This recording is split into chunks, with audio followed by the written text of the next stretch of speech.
Bonjour mes frères et sœurs en le Seigneur, partisans du royaume des cieux, que la paix soit dans vos maisons. Je viens vous parler de la part du Seigneur. Il se fait très tard et il se fait aussi très tôt. J'ai toujours dit que je suis l'esclave de Jésus.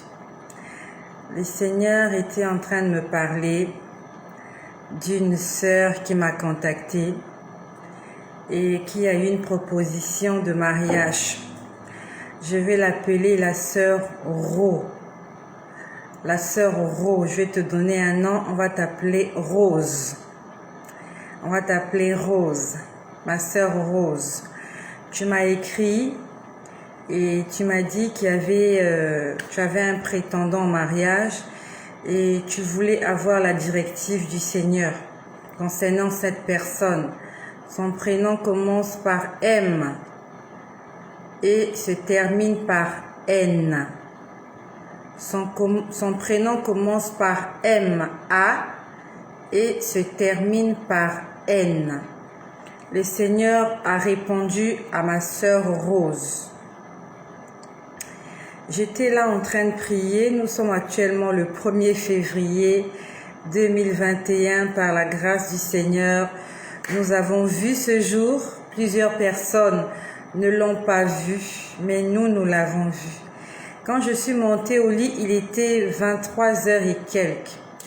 Et j'avais fini de lire ma Bible dans le livre d'Ézéchiel. Et j'étais là en train de prier pour toi. J'étais en train de demander au Seigneur si le nom que tu m'as donné, la personne, Dieu l'avait validé pour se mettre en couple avec toi. Le Seigneur a commencé à me montrer d'abord, j'ai d'abord vu un jardin. J'ai vu un jardin et on va dire il y avait des plantes. Il y avait plusieurs plantes, plusieurs catégories de plantes et de fleurs aussi. On était en train d'arroser une catégorie seulement et l'autre catégorie n'était pas arrosée. Vraiment, on arrosait juste à un endroit. C'était un endroit bien défini qu'on arrosait. Il y avait un arrosoir. Et je voyais comment on arrosait ces plantes-là. Mais toutes les plantes n'étaient pas arrosées, juste une petite partie. On va dire que sur un grand terrain, sur un grand jardin, on a arrosé que vraiment une petite partie. C'était une petite portion, un petit terrain de ce jardin-là qu'on arrosait. J'ai dit, Seigneur, qu'est-ce que ça signifie? Parce que je sais que quand on arrose, en fait, c'est le Saint-Esprit qui se déverse. Par expérience, je l'ai compris, que lorsque la pluie tombe, c'est le Saint-Esprit qui se déverse à un endroit. Donc, le Saint-Esprit se déversait juste à un endroit et pas aux autres endroits. J'ai dit, Seigneur, qu'est-ce que ça signifie? Qu'est-ce que ça signifie? Explique-moi. Le Seigneur m'a montré beaucoup de choses. Et comme je te dis, comme j'étais allongée, il était en train de montrer, de parler. Donc, il y a des choses que j'ai entendues, que j'ai oubliées parce qu'après, je m'endormais, je me réveillais, je m'endormais, je me réveillais. Donc, quand je voyais une image, je comprenais pas. Je disais, Seigneur, explique-moi. Je comprends pas, explique-moi. Je comprends pas, explique-moi. Mais je n'ai pas vu de belles choses concernant cette personne. Je n'ai pas entendu de belles choses.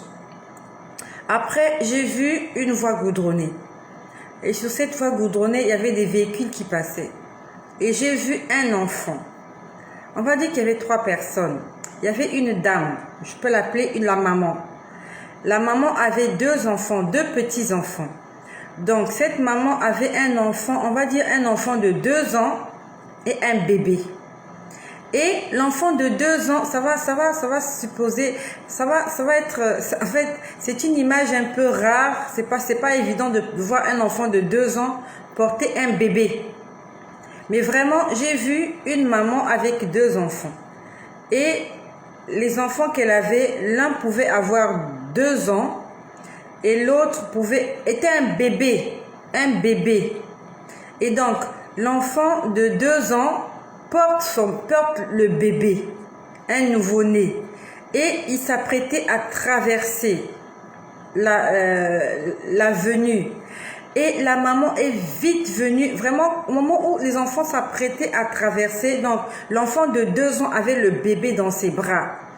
Et il s'est engagé sur la voie. Et pendant qu'il s'est engagé sur la voie, il y a un gros véhicule qui venait. Mais c'est vraiment de justesse que la maman est venue prendre les enfants et les a ramenés sur le trottoir. Vraiment de justesse. C'est là que j'ai senti qu'il y a un danger. Il y a un danger. Quand j'ai vu ça, je me suis dit, il y a un danger avec cette personne-là. Cette personne dont il s'agit. On va l'appeler Max. Il y a un danger avec Max.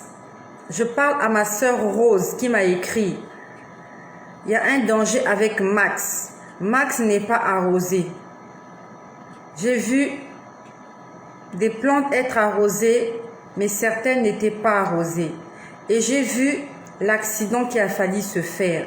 Et j'ai vu beaucoup d'autres choses, mais c'est comme je t'ai dit que je dormais, je me rendormais, j'étais en prière, mais on va dire que j'insistais dans mon sommeil. J'étais fatiguée. J'ai entendu politique. Je ne sais pas qui fait la politique. Je parle à ma sœur Rose. Il est actuellement 3 heures du matin. Je voulais reporter ça demain. Le Seigneur m'a dit, va leur dire ce que je t'ai montré. Va leur transmettre le message. Je suis l'esclave du Seigneur.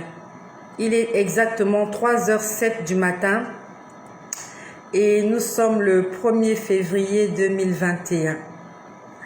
J'ai entendu beaucoup de choses concernant mon frère Max. Des choses pas bien. Vraiment, j'entendais des gens parler, mais le langage n'était pas bien. Vraiment, je n'ai pas entendu de belles paroles. Je n'ai pas vraiment vu de belles images. Vraiment. J'ai pas vu de belles images. Je ne me rappelle pas de tout ce que le Seigneur m'a montré, mais je sais que c'était pas de belles choses. J'ai entendu politique. Je sais pas qui fait de la politique autour de toi. Est-ce que c'est Max qui fréquente des gens qui sont dans la politique? Ou c'est toi, ma sœur, ton environnement, il y a des gens qui font la politique, je sais pas. J'ai vu un monsieur, on va dire, alors je vais essayer de décrire un peu sa personne. Quand je l'ai vu, j'ai senti on va dire qu'il aime l'argent. On va dire qu'il aime l'argent. En fait, quand je dis qu'il aime l'argent, il aime le luxe. Parce qu'il était habillé avec des vêtements chers. Il était habillé avec des vêtements chers. C'était un complet, mais c'était un complet. Bonjour Naoum Kader. Bonjour, je sais pas. Bonjour, je vois votre salutation. Bonjour mon ami. Soyez bénis au nom de Jésus. Vous ne dormez pas, il est 3 heures du matin. Donc, on va dire qu'il aime l'argent, il aime le luxe, il aime de belles choses. Parce que quand j'ai vu la personne, j'ai senti qu'elle était bien habillée, qu'elle aimait faire attention à sa personne. C'est ce que j'ai senti. Et c'est comme s'il y a un peu d'orgueil. Il y a un peu d'orgueil dans cette personne. Mais ma sœur Rose, tu vas me confirmer cela. Mais vraiment, ça sont les images dont je me rappelle. À moins que le Seigneur me le rappelle pendant que je suis en train de parler. Mais vraiment, j'ai vu le jardin arrosé de moitié, même pas de moitié, une partie du jardin être arrosée. J'ai vu l'enfant qui a failli se faire écraser par un gros véhicule. Donc, il y a eu le danger. Donc, premièrement, il n'y a pas la présence de Dieu en totalité. Deuxièmement, il y a le danger. Troisièmement, j'ai vu la personne dans l'opulence. La personne aime, on va dire, s'aime. Cette personne aime se faire plaisir. Je ne sais pas si c'est un né de nouveau. Je ne sais pas si c'est un enfant de Dieu. Mais si c'est un enfant de Dieu, il a du ménage à faire dans sa vie. Il a du ménage à faire dans sa vie. Il est écrit dans le livre de Job au chapitre 22 au verset 21. Approche-toi donc de Dieu et tu auras la paix. Approche-toi donc de Dieu et tu auras la paix. Lorsque j'ai insisté, vraiment j'ai insisté parce que toutes les images que je voyais, il n'y avait rien de bon. Moi je m'attendais à entendre une voix qui allait me dire non. Parce que je demandais au Seigneur, est-ce que mon frère Max est bon pour ma sœur Rose? Moi, je voulais entendre non, mais il me montrait les images. J'insistais, je dis, Seigneur, qu'est-ce qu'il y a avec ce monsieur? Qu'est-ce qu'il y a avec ce monsieur? Alors, j'ai entendu une chanson. Une chanson. Je ne sais pas si elle a été composée par quelqu'un quelque part, mais moi, je l'ai entendue de mes oreilles. J'étais allongée pendant que j'ai entendu cette chanson. Je ne sais pas si quelqu'un l'a composée quelque part, mais moi, je suppose que c'est ma chanson à moi qui répondait à ma prière concernant mon frère Max. Les gens étaient en train de chanter autour de moi. Je vais chanter cette chanson-là. Il est temps, mon frère, de t'approcher de Dieu. Il est temps, mon frère. Il est temps, mon frère. Il est temps, mon frère, d'obéir à ton Dieu. Il est temps, mon frère. Il est temps, mon frère.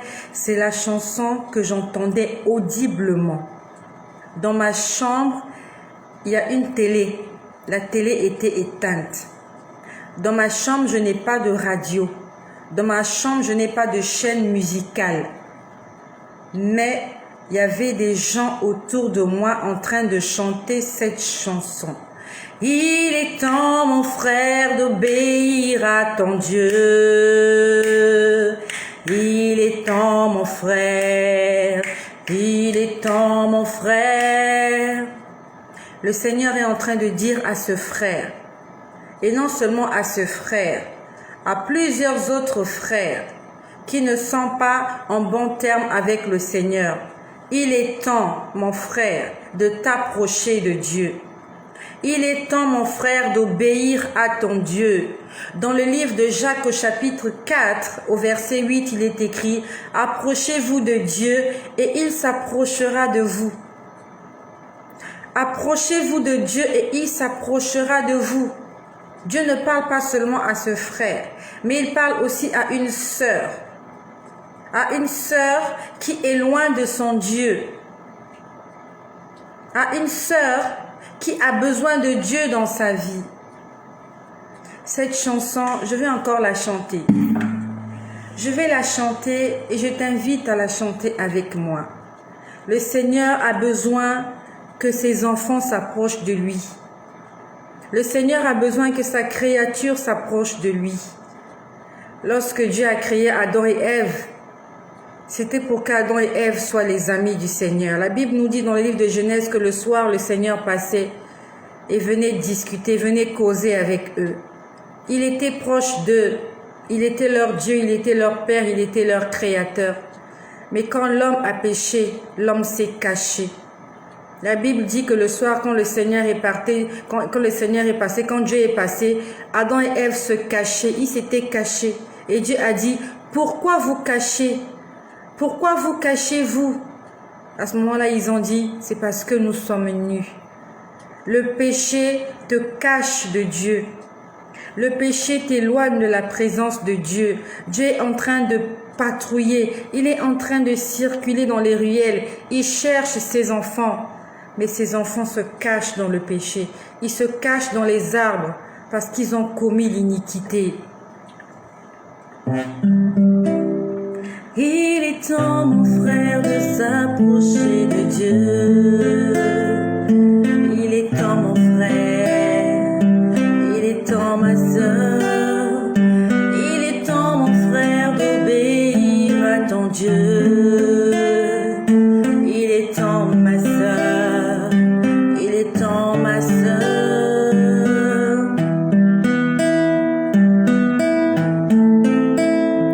Il est temps, mon ami, de chercher ton Dieu. Il est temps, mon frère. Il est temps, ma sœur. Il est temps, mon frère, d'obéir à ton Dieu. Il est temps, ne reporte pas à demain ton choix. Ésaïe Isaïe chapitre 55 verset 6 dit: cherchez Dieu pendant qu'il se trouve. Cherchez Dieu pendant qu'il se trouve, tandis qu'il est encore près de toi. Cherche Dieu pendant qu'il se trouve. Ça veut dire que il y aura un moment où Dieu ne se fera plus trouver. Il y a un moment où tu chercheras Dieu et il ne sera plus là. La dernière fois, ça fait quelques jours où je vous ai dit, le soir, le Seigneur m'a montré 2 esprits. L'esprit d'une femme, pour ceux qui sont abonnés, ça fait quelques jours, je crois, 2 ou 3 jours. Pendant que j'étais en prière, c'était exactement vendredi. Nous sommes lundi, c'était vendredi. Vendredi avant de dormir. J'ai prié avec les enfants. Pendant que je priais avec les enfants, j'ai d'abord vu l'esprit d'une femme. J'ai vu l'image d'une femme. D'une femme d'une 60aine d'années. Quand j'ai vu l'image, je me dis, mais pourquoi je vois l'image de cette femme? Après, je vois l'image d'un homme. Je dis, Seigneur, qu'est-ce qu'il y a avec ces gens? Alors le Seigneur me montre toutes ces personnes, toutes ces âmes qui étaient en train de errer. Il y a des milliers d'âmes qui errent dans les rues. Des âmes, ce sont des personnes qui ne sont plus vivantes. Elles sont décédées, mais elles ne savent pas où aller. Il y en avait des milliers, il y en avait partout dans les rues, en train de errer. Ils cherchaient, ils cherchaient, ils cherchaient, ils cherchaient. Et avant cette nuit-là, le Seigneur, quand il m'a montré certaines personnes en train de rendre l'âme, pour ceux qui me suivent régulièrement, quand ces gens-là étaient en train de mourir, je voyais comment ils étaient en train de chercher Dieu pendant que leur âme était déjà sortie du corps. Et Dieu leur disait, tu aurais dû me chercher. Tu aurais pu me chercher. On ne cherche pas Dieu quand on est mort. On ne cherche pas Dieu dans le séjour des morts. Dans le séjour de mort, on ne loue pas Dieu. Ce sont les vivants qui louent Dieu. Ce sont les vivants qui cherchent Dieu. Parce que chercher nécessite, en fait, comment je peux dire, pour chercher quelque chose, il faut fouiller. Il faut avoir l'énergie. Il faut exercer en fait, tu fouilles, tu cherches. Un mort ne peut rien chercher. Un mort, il est là allongé, il ne bouge pas. Les morts ne cherchent rien si ce n'est que la vie. N'attends pas que tu meurs pour chercher Dieu. Si tu attends la mort, tu auras tout faussé. Tu auras tout faussé. Cherche Dieu pendant qu'il est encore près de toi. Et ce qui prouve la présence de Dieu en toi, c'est le souffle. C'est le souffle de vie que tu as. Le souffle de Dieu, c'est une partie de Dieu qui habite en toi. Ce souffle-là prouve que Dieu travaille encore avec toi. La Bible dit que Dieu a créé l'homme de la poussière. Lorsqu'il a créé l'homme avec la poussière, l'homme était un être inanimé. Et lorsqu'il a soufflé dans les narines de l'homme, l'homme est devenu une âme vivante. Sans le souffle de Dieu, tu n'es pas une âme vivante, tu es une âme morte. Mais c'est quand Dieu souffle dans tes narines, alors tu te mets en mouvement, tu peux respirer, ton cœur bat. La présence de Dieu en toi, c'est le souffle de vie que tu as. C'est ça la présence de Dieu. On ne sait pas où l'acheter. Il n'y a pas un endroit où acheter ce souffle. Il n'y a pas un endroit où le distribuer. C'est Dieu qui le donne à qui il veut. Et tant que tu as ce en toi, Dieu fait attention à ta personne. Dieu écoute tes prières. Dieu exauce tes prières. Mais quand ce souffle va te quitter, c'est Dieu qui quitte ton corps. Et ton corps n'a plus de valeur. Ni pour Dieu, ni pour les hommes, ni pour tes parents. Alors tu restes là. Tu es une créature inanimée. Tu commences à raidir. Tes membres commencent à raidir. Ton sang ne circule plus. Ton cœur ne bat plus. Ton cerveau n'est plus en activité. Tu commences à changer de couleur. Tu commences à devenir raide. Et quelques jours après, tu commences à t'enfler. Tes organes internes commencent à prendre du volume. Tu commences à enfler.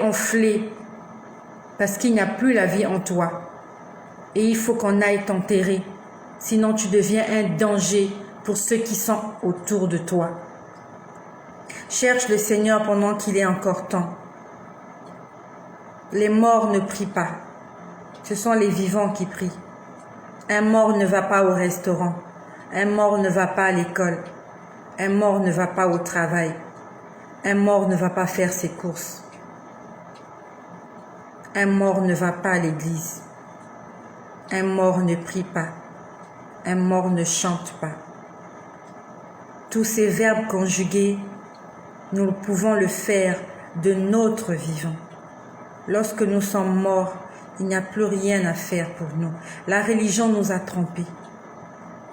La Bible nous dit dans le livre de Hébreux au chapitre 9 au verset 27, il est réservé aux hommes de mourir une seule fois. Une seule fois. Tu ne mourras pas deux fois, une fois. Après quoi vient le jugement. La Bible dit après la mort, c'est le jugement. D'où vient donc cette histoire de réincarnation? Que tu vas mourir, que tu vas te réveiller, que tu vas revenir. Ne te trompe pas. Vaut mieux être prudent que de te laisser emporter par des doctrines étrangères. Vaut mieux lire tes leçons, préparer tes examens, que d'espérer qu'il y aura une session de rattrapage, d'espérer qu'il y aura une année blanche. Tu n'as pas lu tes leçons, tu espères qu'il y ait une année blanche parce que tu as entendu qu'il y a des gens qui parlent d'année blanche. Tu n'as pas lu tes leçons, tu n'as pas préparé tes examens parce que tu as entendu quelqu'un te dire qu'il y aura une session de rattrapage. Non, peut-être qu'il n'y en aura pas. Vaut mieux se préparer. Vaut mieux se préparer. Jérémie 29, chapitre 13 dit, « Vous me chercherez et vous me trouverez si vous me cherchez de tout votre cœur. » Cherche Dieu de tout ton cœur.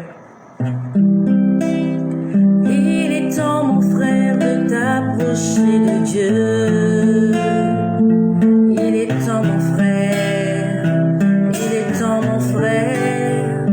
Il est temps, ma sœur, d'obéir à ton Dieu. Il est temps, ma sœur.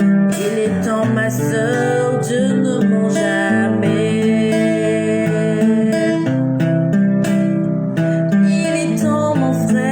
Approcher de Dieu. Il est temps, mon frère. Il est temps, ma sœur. Dieu ne ment jamais.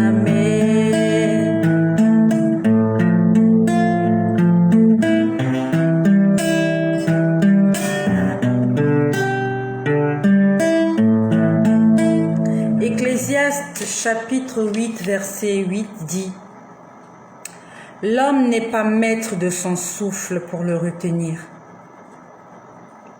L'homme n'est pas maître de son souffle pour le retenir. Il n'a aucune puissance sur le jour de la mort.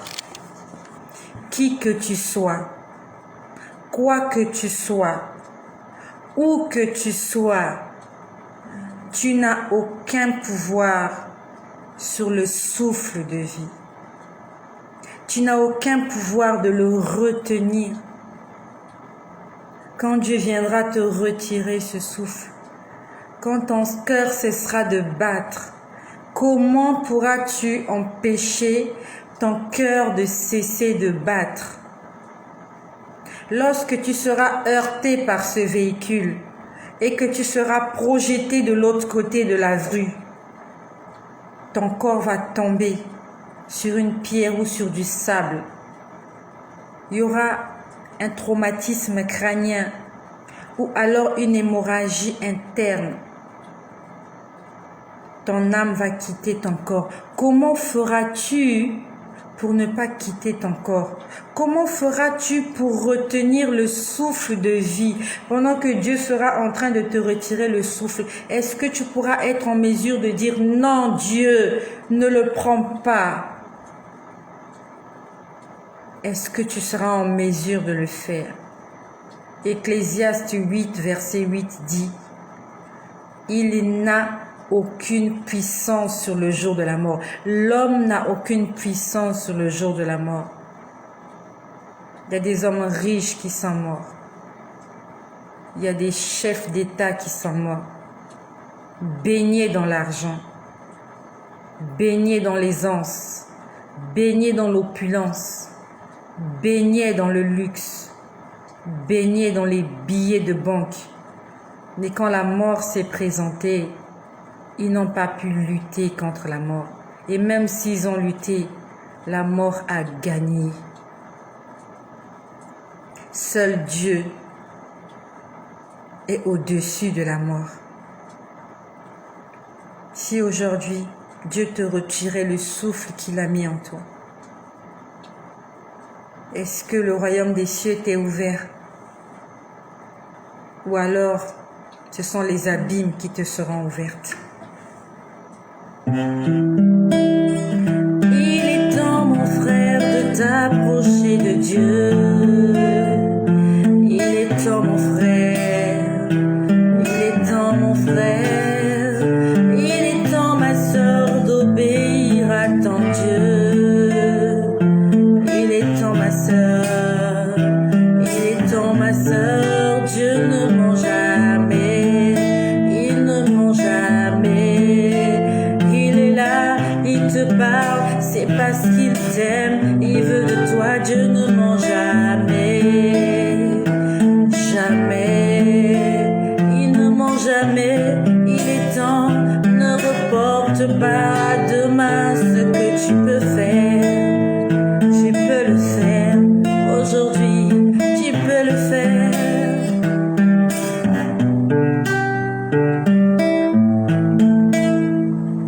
Le Seigneur a parlé à ce frère et a parlé à d'autres sœurs.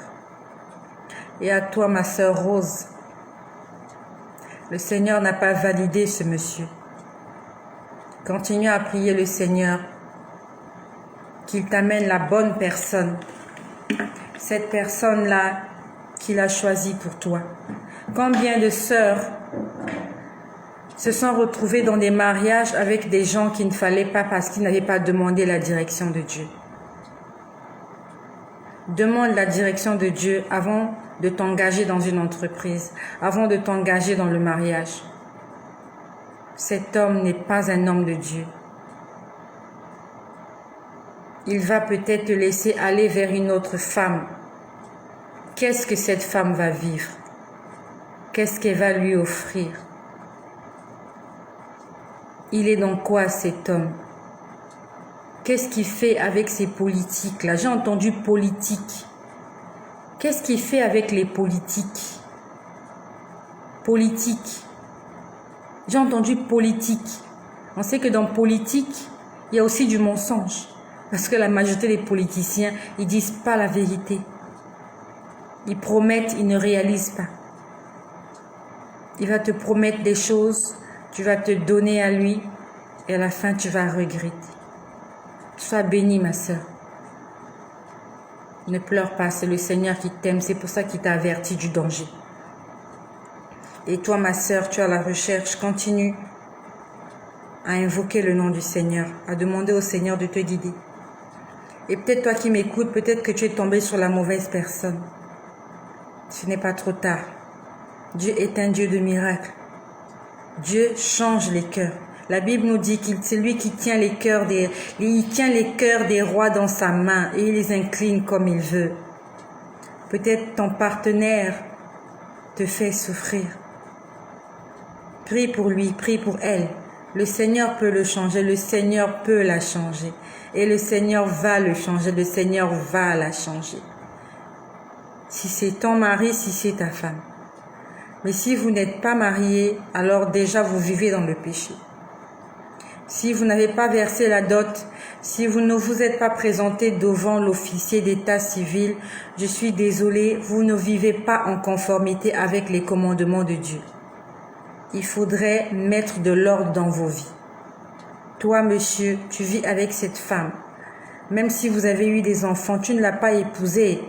Si aujourd'hui tu mourais, le ciel t'est fermé parce que tu n'as pas obéi à 1 Corinthiens chapitre 6. Verset 10, aucun impudique n'héritera le royaume des cieux. Toi, ma sœur, tu vis avec ce monsieur, que vous ayez des enfants ou pas, s'il ne t'a pas épousé, vous vivez dans l'impudicité. Vous vivez peut-être dans l'adultère. Et qui que tu sois, où que tu sois, quoi que tu sois, si aujourd'hui Jésus revenait, ou que si tu mourais, le royaume des cieux est fermé pour toi.